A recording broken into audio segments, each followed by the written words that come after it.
आणि याचबद्दलची अधिक माहिती घेऊया आपल्या प्रतिनिधी सरिता कौशिक आता आपल्या सोबत आहेत। सरिता, 5 दिवस उलटून गेलेले आहेत, आता चौकशीला बोलवण्यात येत आहे, काय नेमकी पावलं टाकण्यात येतील आणि कारवाईचा हा जो वेग आहे त्याच्याबद्दल काय चर्चा आहे?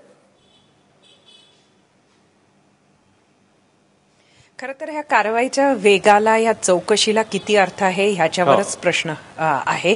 अत्यंत कासव गती असं ह्याला म्हणायला पाहिजे, कारण जर का आपण बघितलं तर त्या ज्या महाविद्यालयामध्ये विठ्ठल पाटील यांनी घुसून मारामारी केली, शिवीगाळ केली, घुसखोरी केली, त्या शाळेच्या प्राचार्यांना आणि ज्या कर्मचाऱ्याला ती झापड मारण्यात आली त्या दोघांनाही आज दुपारनंतर बोलवण्यात आलेलं आहे। म्हणजे आजचा दिवसही गेला आणि अजूनपर्यंत पोलीस हे त्या जागेवर आले नाही, तो व्हिडिओ मागवलेला नाहीये। हे सगळं लक्षात घेता गुन्हा दाखल होण्याची मजल मात्र अजून खूप दूर आहे असं आपण म्हणू शकतो।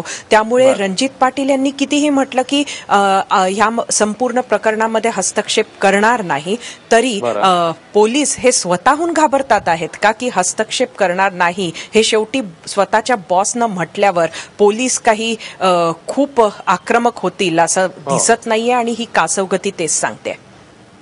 अश्विन, सरिता, या अनुषंगाने आज दिवसभरात नेमकी काय काय पावलं पडू शकतात, कशा प्रकारे हे प्रकरण जे आहे ते पुढे जाऊ शकतं, कारण दुपारी 4 वाजता बोलवण्यात आलेलं आहे चौकशीसाठी? अगदी बरोबर। त्यामुळे आज ज्याला आपण म्हणतो की फर्स्ट हाफ जो आहे दिवसाचा अश्विन, तो तसाच याच्यामध्ये काहीही चौकशी किंवा तपास होईल असं वाटत नाहीये। 4 वाजता नंतर ह्या मंडळींना बोलवलं आहे, आता ह्यांची चौकशी पोलीस स्टेशनमध्ये होणार। म्हणजे एक 2-3 गोष्टी अपेक्षित होत्या हे सर्व झाल्यानंतर, की जो व्हिडिओ आहे ह्या संपूर्ण गोष्टीचा ज्याच्यामधनं पुरावा मिळतो तो व्हिडिओ पोलिसांनी मागवला पाहिजे होता।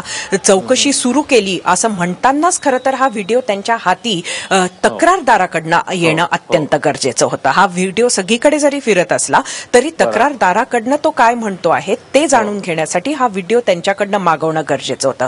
ज्या घटनास्थळी हे सगळं घडलं तिथं येऊन पोलिसांनी पाहणी करणं हे अपेक्षित होतं। त्याच्यानंतर तक्रारकर्त्याशी बोलणं, त्याची चौकशी करणं अपेक्षित होतं आणि सगळ्यात महत्वाचं म्हणजे विठ्ठल पाटील यांची चौकशी करणं सुद्धा अपेक्षित होतं। त्यांनी बरोबर जे आपण पाहिलं शासकीय यंत्रणेतील शिक्षण विभागाचे काही कर्मचारी ते बरोबर घेऊन गेले होते या मारहाणीच्या वेळेला, त्या लोकांना बोलवण्यात येऊन त्यांच्याशी बोलणं झालं एवढंच कळतं। पण शेवटी या संपूर्ण प्रक्रियेमध्ये अजून एक प्रश्न उचलावासा वाटतो की हे जी शिक्षण खात्याची जी मंडळी आहे ज्यांना सर्वात पहिले पोलिसांनी बोलवलं, ती जर का गृहराज्यमंत्र्यांच्या वडिलांबरोबर स्वतःहून जात असतील, अशा पद्धतीनं त्यांनी बोलावले आणि यंत्रणा त्यांच्या हाती गेली असं जर का होत असेल तर अशा वेळेला ह्या शिक्षण खात्याच्या कर्मचाऱ्यांच्या म्हणण्याला किती गांभीर्यानं घ्यावं हा सुद्धा प्रश्न आहे। त्यामुळे पोलिसांचं थातूर मातूर अशी ही कारवाई सध्या सुरू आहे असं सध्याचं तरी चित्र आहे। अश्विन, सरिता, या सगळ्या संदर्भातली ताजी माहिती घेतच राहू। तुर्तास धन्यवाद या माहितीबद्दल।